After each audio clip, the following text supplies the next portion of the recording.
All right, let's continue with the word of the Most High. We're going to look at Deuteronomy 28 and 15. He says, "But it shall come to pass, if thou wilt not hearken," you don't want to listen, "unto the voice of the Most High, thy power, your power, Israelites, to observe, to do all his commandments and his statutes, which I command thee this day, that all these curses shall come upon thee and overtake thee."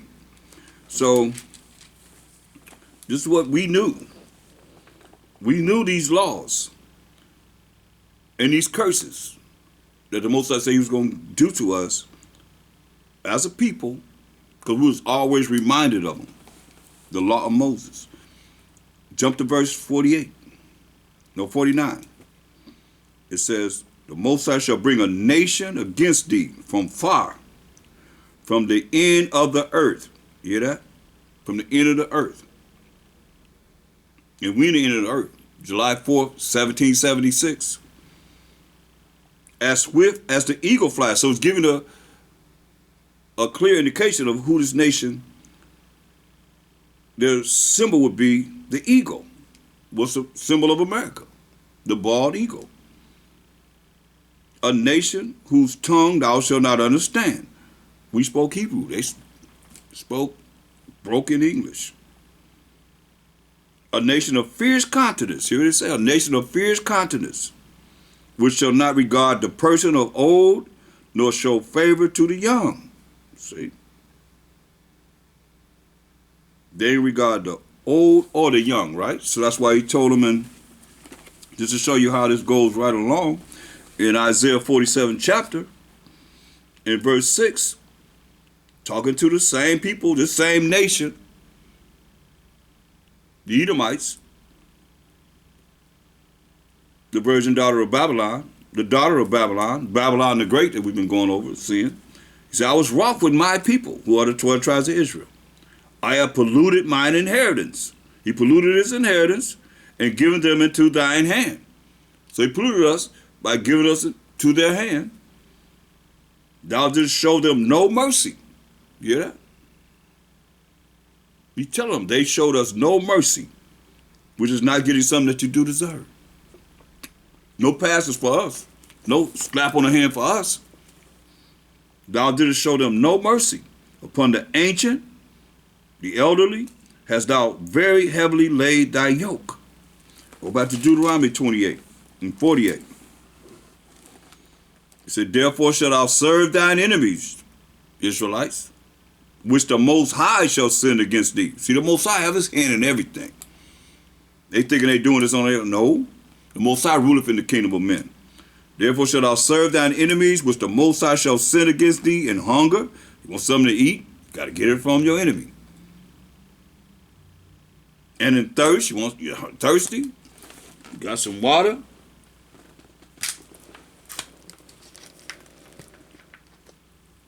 I don't think we own this. Purified water, pure aqua. I don't think we own this. Most High blessed by Shem Moshe Yahushua. Hey, gotta get it from your enemy. And in nakedness, you got clothes. Gotta get it from your enemies. And in nakedness, and in one of all things, whatever you want, gotta get it from your enemies. "And he shall put a yoke of iron upon thy neck." He put a yoke of iron upon our neck in slavery, "until he have destroyed thee." Until he destroyed us. Now we destroyed for lack of knowledge. Why? How he destroy us? Hosea 4 and 6. Hosea 4 and 6. "My people are destroyed for lack of knowledge." So you look at the first ones came here, had all this knowledge, trying to pass it down to the next ones. They kept destroying us and programming you. Even the children. Before they came over here, the Inquisition took the children and programmed them to be Christians. So when they came here and they introduced Christianity to them, that was familiar to them. When we were the Israelites, we wasn't dealing with that. You gonna tell me that a Christian follow the same law, statutes, commandments as an Israelite today? No. They've been programmed by the religious instruction to the Negroes of the United States of America from 1620 to now. In effect, the Willie Lynch letter, in effect, Stockholm Syndrome, in effect, how to dislike your brother and sister, in effect, until this day, destroyed. What did he say? My people are destroyed for lack of knowledge. Because thou hast rejected knowledge, I will also reject thee. That's why 2/3 of our people are not going to make it. That thou shalt be no priest to me. So these preachers not no priest to the Most High. No matter how you look at it. Seeing thou hast forgotten the law of thy power, you've forgotten the law of the Most High, I will also forget thy children. So they're the children of those that's been forgotten. They're going to continue to be forgotten. Because they're destroyed for lack of knowledge, because they have forgotten the law of the Most High. Simple as that.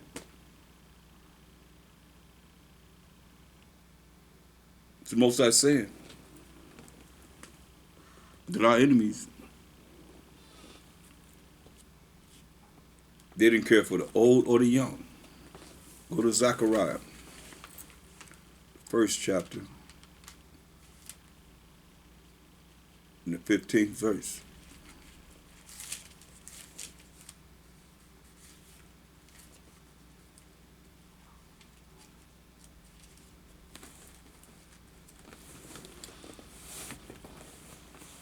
Zechariah, the first chapter, the 15th verse. He said, I am very sore displeased with the heathen that are at ease. What's I say? He's very displeased with you. That's living at ease. For I was but a little displeased. He said, I was but a little displeased. And they helped forward the affliction. You hear that? They helped forward the affliction. Taking away our culture, our laws, gave us all these religions. Most I said, don't touch a dead pig carcass.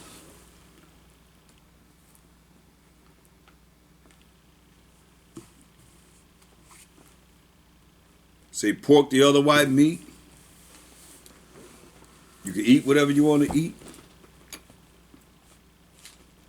Do whatever you want to do. Follow your heart. The heart deceivable above all things is desperately wicked, the Most High said in Jeremiah 17:9. Who could know it? The Most High know your mind. The heart is your mind. He said, I am very sore displeased with the heathen that are at ease, for I was but a little displeased, and they helped forward the affliction. So with saying that, I want to bring out a book, if I may, called A Short Account of the Destruction of the Indies by Bartholomew de las Casas. This is an Edomite that's given this short account of the destruction of the Indies, of what his people did in coming to the shores of America.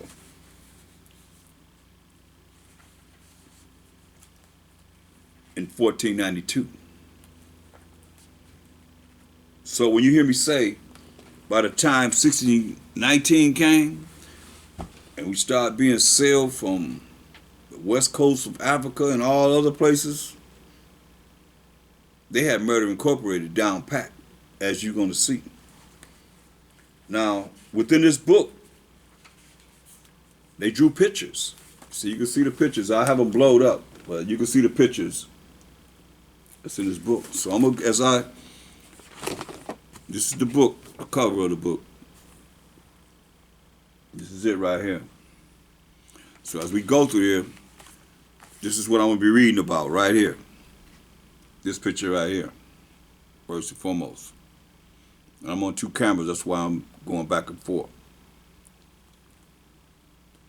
You can see that, right? So you're looking at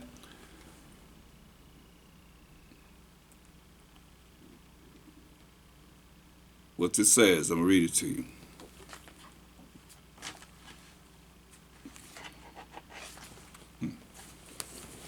It says, they spared no one, erecting especially wide gibbets on which they could string their victims up with their feet just off the ground and then burn them alive. See, their feet just off the ground and then burn them alive. Can you see that?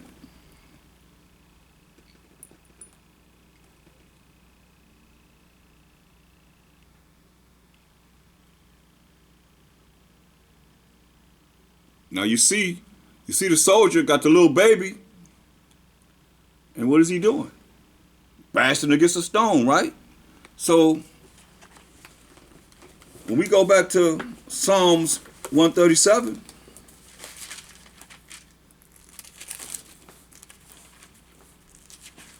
because a lot of y'all said, oh, that's not right, but you read what you saw. Psalms 137 and verse 9, it says, happy shall he be that taketh and dashes thy little ones against the stones. What he's talking about? Verse 7. He said, remember, O Most High, the children of Edom. What are you going to do? Happy shall he be, verse 9, that taketh and dashes thy little ones against the stones. Remember he said they're going to get double like we got double? Here it is. Can't deny it, I mean, it's right here.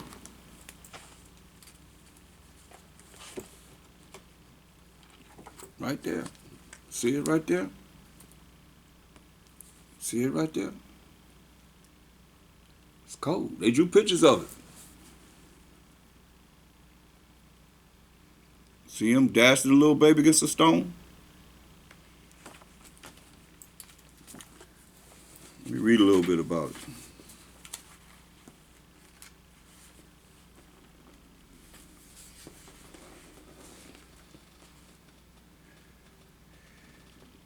It's on page 15. It says, it once happened that I myself witnessed their grilling of 4 or 5 local leaders in this fashion. Let me read up from that. Oh, man. They forced their way into native settlements, slaughtering everyone they found there, including small children, old men, pregnant women. Don't sound familiar with what we just read? They had no regard to the old or the young. He said, slaughtering everyone they found there, including small children, old men, pregnant women, and even women who had just given birth. They hacked them to pieces, slicing open their bellies with their swords as though they were so many sheep herded into a pen. They even laid wagers on whether they could manage to slice a man in two at a stroke, or cut an individual's head from his body, or disembowel him with a single blow of their axes. They grabbed sucklings, infants, by the feet, and, ripping them from their mother's breasts, dashed them headlong against the rocks, as we just showed the picture. Others, laughing and joking all the while, threw them over their shoulders into a river, shouting, "Wiggle, you little perisher!" They slaughtered anyone and everyone in their path, on occasion running through a mother and her baby with a single thrust of their swords. They spared no one, erecting especially wide gibbets on which they could string their victims up with their feet just off the ground and then burn them alive, 13 at a time, in honor of our Savior and the 12 apostles, or tied dry straw to their bodies and set fire to it. Man, put straw to their bodies and set fire to it. Some they chose to keep alive and simply cut their wrists, leaving their hands dangling, saying to them, "Take this letter," meaning that their sorry condition would act as a warning to those hiding in the hills. The way they normally dealt with the native leaders and nobles was to tie them to a kind of griddle consisting of sticks resting on pitchforks driven into the ground and then drill them over a slow fire, with the result that they howled in agony and despair as they died a lingering death. It once happened that I myself witnessed the grilling of 4 or 5 local leaders in this fashion, and I believe they had set up 2 or 3 other pairs of grills alongside so that they might process other victims at the same time. When the poor creature's howls came between the Spanish commander and his sleep, he gave orders that the prisoners were to be throttled.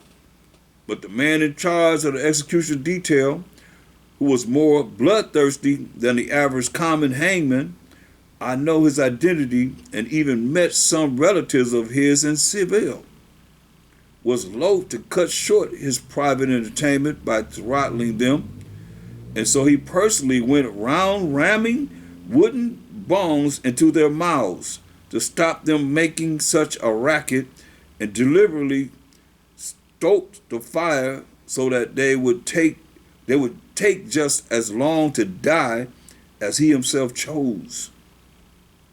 I saw all these things by myself and many others besides, and since all those who could do so took to the hills and mountains in order to escape the clutches of these merciless and inhumane butchers, and to show my people no mercy, these merciless and inhumane butchers, these mortal enemies of humankind, trained hunting dogs to track them down, wild dogs who would savage a native to death as soon as look at him, tearing him to shreds and devouring his flesh as though he were a pig. These dogs wrought havoc among the natives and were responsible for much carnage. And when, as happened on the odd occasion, the locals did kill a European, as given the enormity of the crimes committed against them, they were in all justice fully entitled to. The Spanish came to an unofficial agreement among themselves that for every European killed, 100 natives would be executed. Hear that? Okay. Let's go to the next picture.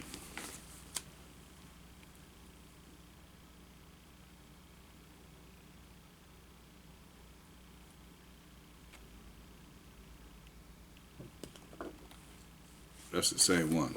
Here we go. It's the next one. Salakia.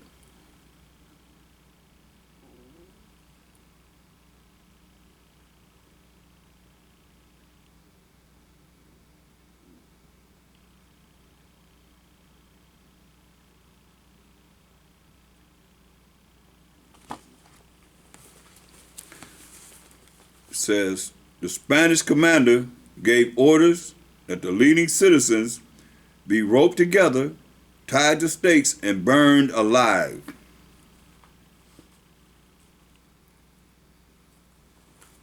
Let's read. This is on page 46.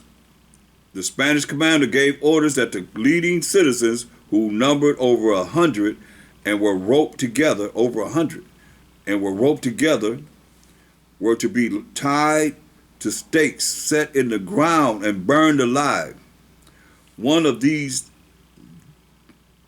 dignitaries, however, who may well have been the first among them and the king of that whole region, managed to get free and took refuge, along with 20 or 30 or 40 others, in the great temple of the city, which was fortified and was known in the local language as Squoo. There they put up a stout defense against the Spaniards, which lasted for the best part of the day. But the Spaniards, against whom no resistance is really possible, especially when it is mounted by unarmed citizens, set fire to the temple, burning those inside alive, the victims shouting all the time, "O wicked men, what harm had we done to you? Why do you kill us? Wait till you get to Mexico City, for there our great king Montezuma will avenge our deaths." It is said that while the Spaniards were slaughtering the 5,000 or 6,000 men gathered in the courtyard, their commander regaled his men with snatches of Nero watch from Tapri's height. The flames engulfed Rome's awesome might. Children and ancients shout in pain. He all regards with cold disdain.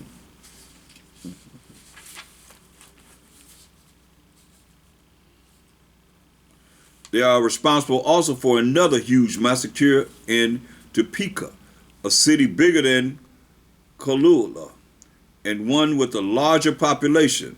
Here the Spaniards put countless thousands to the sword in the cruelest possible manner. From Colula, they made their way to Mexico City. On their journey, they were showered with thousands of gifts from the great king Montezuma, who also sent some of his men to stage entertainments and banquets for them on the way. When they reached the great causeway, which runs from some 2 leagues right up to the city itself, they were greeted by Montezuma's own brother and many local dignitaries bearing valuable gifts of gold, silver, and apparel from the great Lord. At the city gates, Montezuma himself came out to meet them, carried on a litter of gold and surrounded by the entire court. He escorted them into the city to the great houses where he had directed they should be lodged. Yet that same day, or so I am reliably informed by a number of eyewitnesses, the Spaniards seized the great king unawares by means of a trick and held him under armed guard of 80 soldiers, eventually putting him in irons. But leaving aside all of this, although much passed of consequence and one could dwell upon it at length, I should like to relate just one incident contrived by these tyrants. It happened that the Spanish commander had occasion to go to the seaport to deal with one of his captains who was planning an attack on him. And he left another of his henchmen with 100 or so men at his command to guard King Montezuma while he was away. The garrison decided to stage a show of strength and thereby boost the fear they inspired in the people of this kingdom, a classic Spanish tactic in these campaigns. As we have had occasion to remark before, all the local citizens, great and small, as well as all the members of the court, were wholly taken up with entertaining their imprisoned lord. To this end, they organized fiestas, some of which involved staging traditional dances every afternoon and evening in squares and residential quarters throughout the city. These dances are called, in the local language, mitos, or mitos, those typical of the islands being known as arrieros. And since these dances are the principal form of public entertainment and enjoyment among the people, they deck themselves out in all their best finery, their best clothes. And entertainments were organized with close attention to rank and station. The noblest of the citizens dancing nearest the building where their Lord was being held. Close by this building, then, danced over 2,000 youths of quality, the flower of the nobility of Montezuma's whole empire. Thither the Spanish captain made his way, accompanied by a platoon of his men, under pretense of wanting to watch the spectacle, but in fact carrying orders to attack the revelers at a prearranged time. Further platoons with identical orders having been dispatched to the other squares where entertainments were being staged, the nobles were totally observed in what they were doing and had no thought for their own safety when the soldiers drew their swords and shouting, "For St. James and Adam, men," proceeded to slice open the length and naked bodies of the dancers and to spill their noble blood. Not one dancer was left alive, and the same story was repeated in the other squares throughout the city. This series of events caused horror, anguish, and bitterness throughout the land. The whole nation was plunged into mourning and until the end of time, or at least as long as a few of these people survive. They will not cease to tell and retell in their oratos and dances, just as we do at home in Spain with our ballads, this sad story of a massacre which wiped out their entire nobility, beloved and respected by them for generations and generations. Once the native population learned of this barbaric and unprecedented outrage perpetrated against innocent individuals who had done nothing whatsoever to deserve such cruelty, the whole city, which had up to then tolerated the equally unmerited imprisonment of its lord and master simply because he himself had issued orders that no one was to fight the Christians. No one was to fight the Christians. Hear that? Christians doing this. Nor to offer any resistance to them, took up arms and attacked them. Many Spaniards were wounded and only narrowly managed to make good their escape. They ordered Montezuma out on to the terrace at dagger point, had a knife to his neck, and forced him to order his men not to attack the house and to cease their insurrection. But the people ceased altogether at that juncture to obey such orders, and there was a feeling that they should elect another lord in Montezuma's place, who would be able to and willing to lead them in battle. They ready to fight. At this point, it became known that the Spanish commander was on his way back from the coast after his victory over the rebel forces, and that he was not far off and was bringing reinforcements. There followed a lull in the fighting, which lasted until he arrived some 3 or 4 days later. Meanwhile, the number of protesters had swollen with the influx of people from all over the territory. Once the commander arrived, the natives attacked with such unrelenting ferocity that it seemed to the garrison that not one of them would be left alive. And they decided to abandon the city in secret at night. So they left.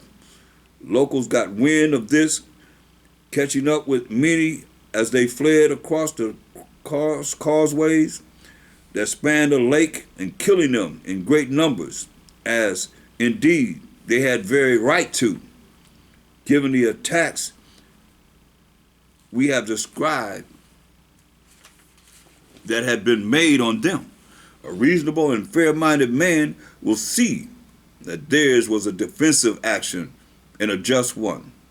The Spaniards then regrouped, and there followed a battle for the city in which terrible and bizarre outrages were committed against the indigenous population. vast numbers of whom were killed, and many others, several leaders among them, burned alive. So let's go to the next picture. This is in the province of the Kingdom of Guatemala.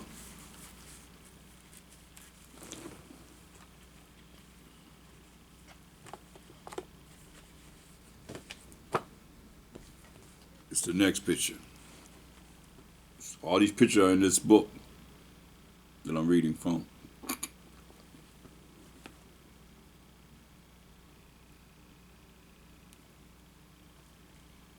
See, they got them in like spikes in a hole dug and got spikes, and they throwing them in that pit of spikes.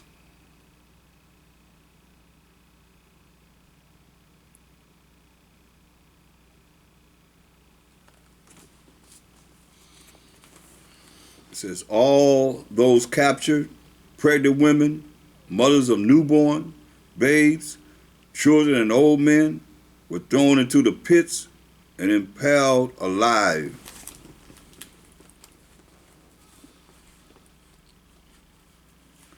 This is when they came to Guatemala, province and Kingdom of Guatemala.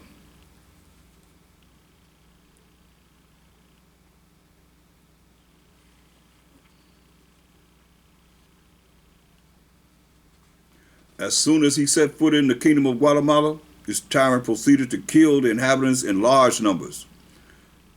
Nonetheless, the chief of Utatlan, the largest city in the kingdom, came out to receive him with all due ceremony, having himself carried out of the city on a litter and fanfares of trumpets and the beating of war drums, staging lavish entertainments to mark his arrival, setting before the visitors a sumptuous banquet, and inviting them to make free with whatever they could provide.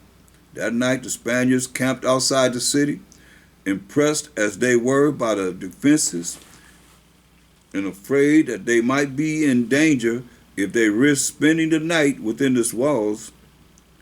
On the morrow, the Spanish captain summons the chief and the leading citizens, and when they came, all unsuspecting, he seized them and demanded a certain sum of gold.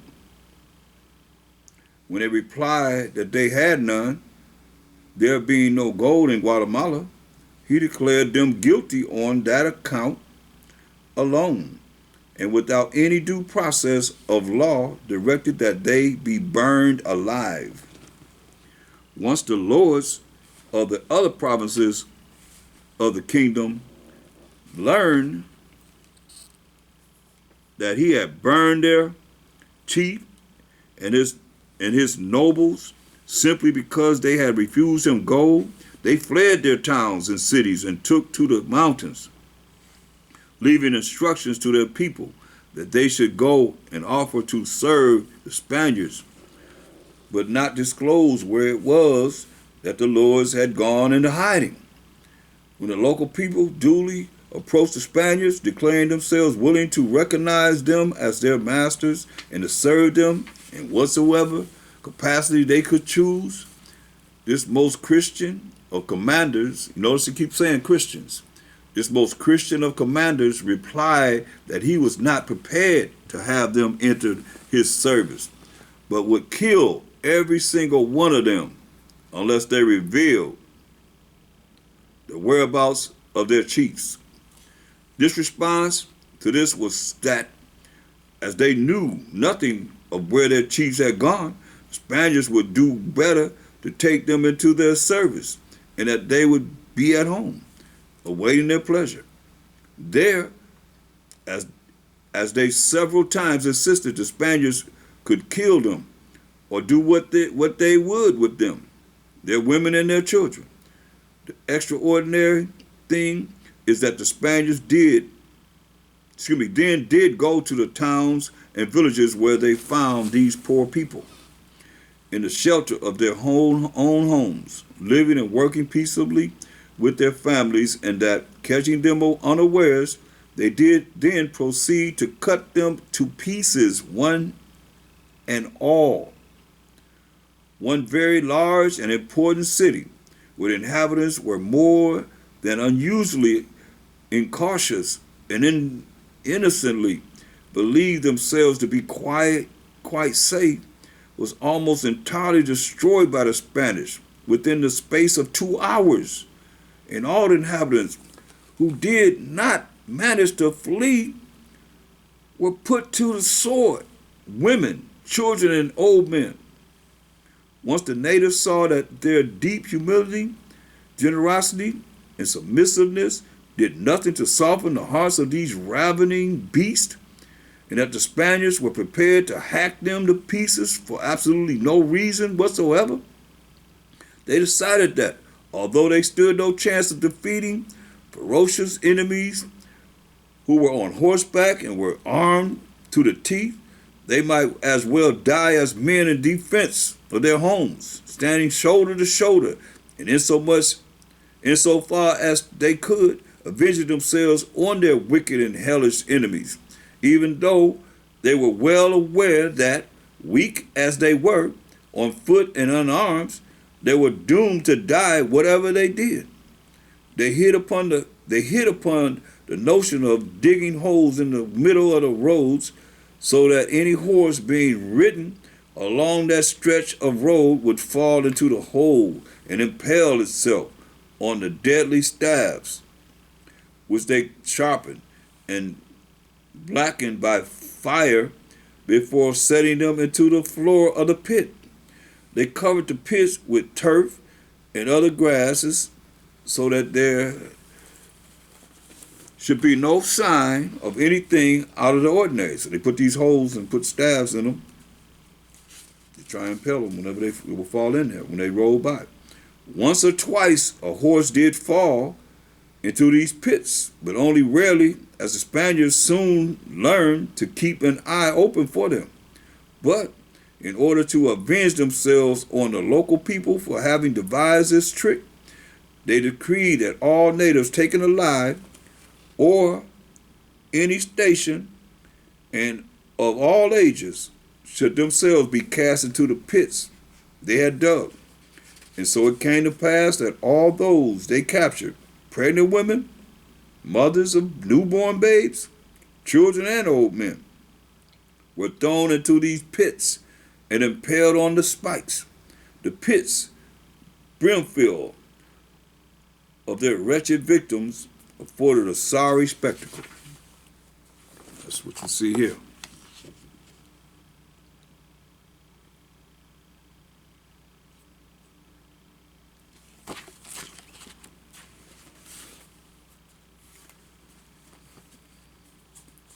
You go to the next one. Okay.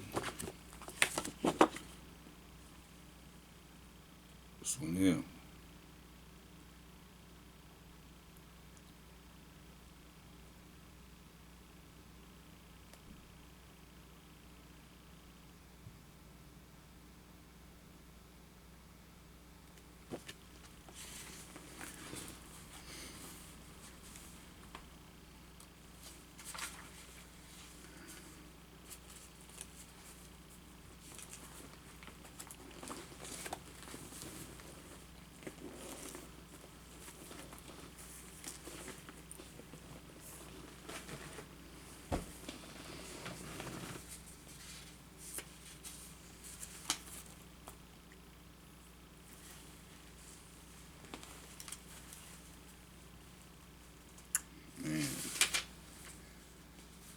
It says, the Black Guard set the royal seal of approval on the establishment and its camp on a human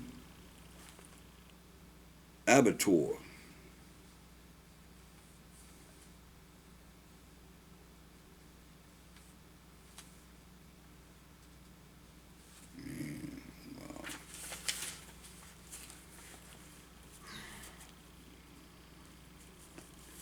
See where I want to start on this slaughter.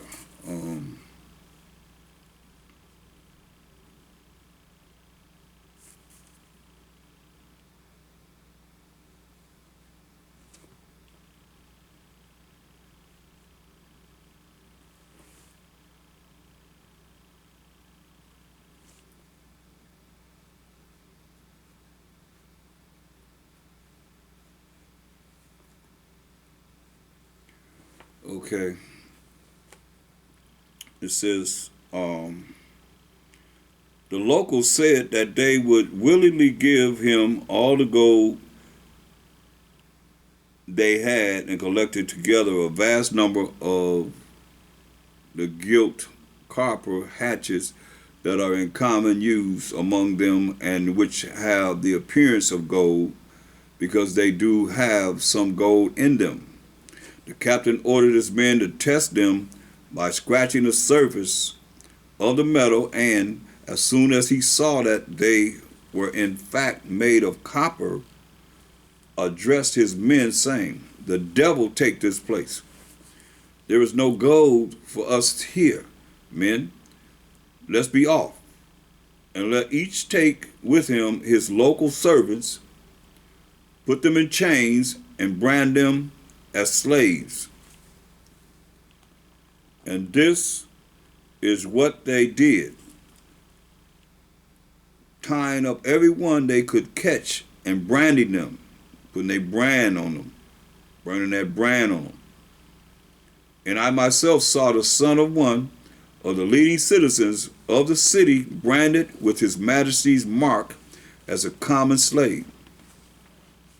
Once the people of the area and those from the town who had managed to escape the clutches of the Spaniards saw the evil that was being wrought upon their fellow countrymen, they began to band together and take up arms against their tormentors.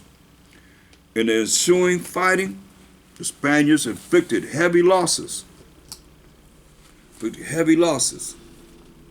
upon them and committed all kinds of atrocities before running to Guatemala and building a city that has only recently been visited by the full force of divine justice and been utterly destroyed by 3 violent disasters, the first lashing it with heavy rain, the second burying it beneath a deluge of earth, and the third pulverizing it with hailstones the size of 10 or 20 oxen.